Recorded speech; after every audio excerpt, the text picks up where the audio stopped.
दशकौं अघि चोरिएको भगवानको मूर्ति अन्ततः आफ्नै मन्दिरमा फर्किएको छ। के तपाईंलाई थाहा छ नेपालबाट हराएको यो ऐतिहासिक मूर्ति न्युयोर्क कसरी पुग्यो? 1980 को दशकमा काठमाडौँबाट चोरिएको 13औं शताब्दीको बुद्धको मूर्ति अमेरिकाबाट फिर्ता ल्याएर पुनः आफ्नै मन्दिरमा प्रतिस्थापन गरिएको छ। 2022 मा नेपाल फर्काइएको यो मूर्तिलाई बुद्ध जयन्तीको अवसर पारेर परम्परागत बाजागाजासहित मन्दिरमा राखिएको हो। यो मूर्ति काठमाडौँको मन्दिरबाट चोरिएपछि न्युयोर्कको तिब्बक हाउसमा पुगेको थियो, जहाँ कुनै अज्ञात भिक्षुले यसलाई उपहार दिएका थिए। नेपालको पुरातत्व विभागका अनुसार 1950 को दशकपछि नेपालबाट हजारौं ऐतिहासिक कलाकृतिहरू चोरिएका छन्।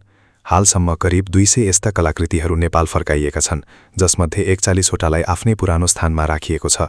स्थानीय बासिन्दाहरूले यो मूर्ति नहुँदा नक्कली मूर्तिको पूजा गरिरहेका थिए, जसलाई अहिले मन्दिरको अर्को छेउमा सारिएको छ।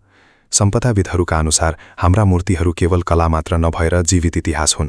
अमेरिका लगायत फ्रान्स, जर्मनी र बेलायतबाट अझै 400 भन्दा बढी मूर्तिहरू फर्काउन बाँकी रहेको आधिकारिक तथ्याङ्क छ।